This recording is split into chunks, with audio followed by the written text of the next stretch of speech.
Welcome to Alexandria, planning of the city.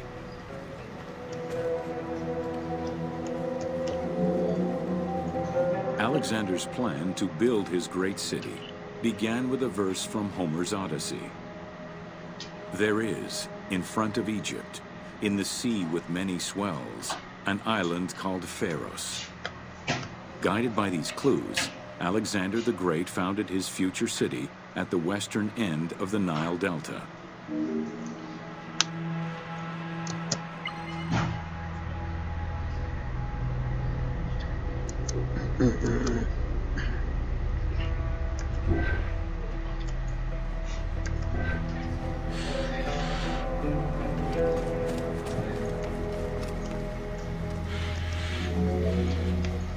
Though Alexander considered this location ideal for his great city, it presented considerable challenges.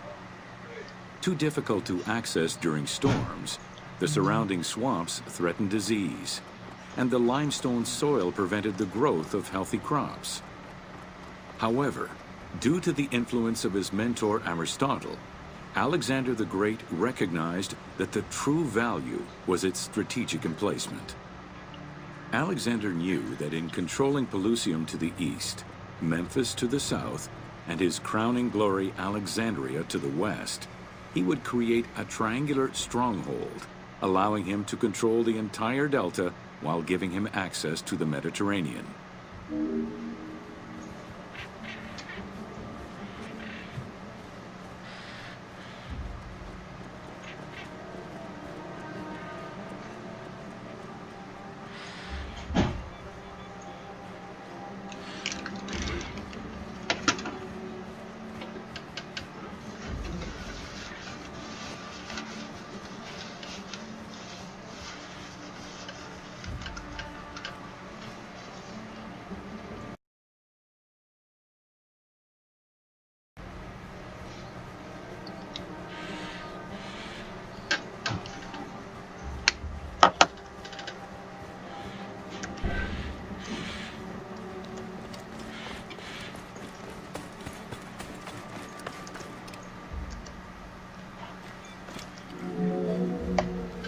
The Great Walls of Alexandria had a humble beginning. Lacking chalk to outline the future city's foundations, architects were forced to use flour instead. Clouds of migrating birds swept down and ate the flour, erasing the plans. This prompted Alexander to seek guidance from the oracles, who reassured him that his future city was destined to feed a large population.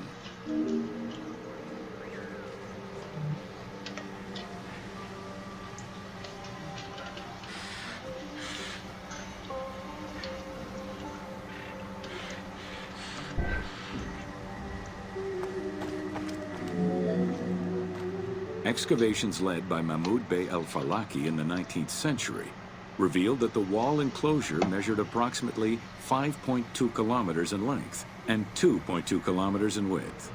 It was roughly 9 meters in height.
These formidable ancient walls would resist a number of attacks, including fending off the king of Syria in 169 BCE. It wasn't until 295 CE that they eventually fell to Roman Emperor Diocletian, and this only after 8 months of relentless assault.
Ti practice? Oh!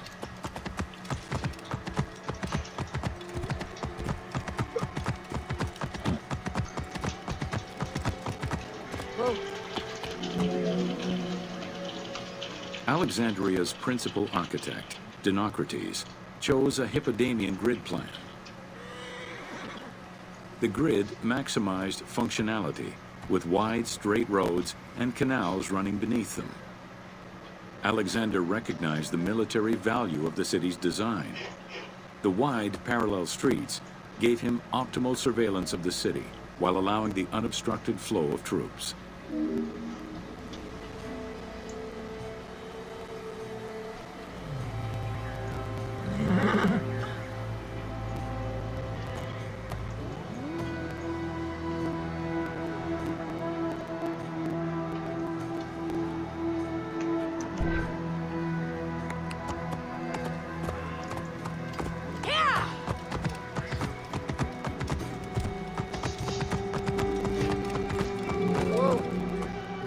A central corridor ran from the Mediterranean's north port down to Lake Mareotis to the south. This thoroughfare acted as an unobstructed link for commercial trade and travel between the two ports. Many of the streets were bordered with grand buildings and parks, including Canopic Street, with its impressive gate bordering the eastern end.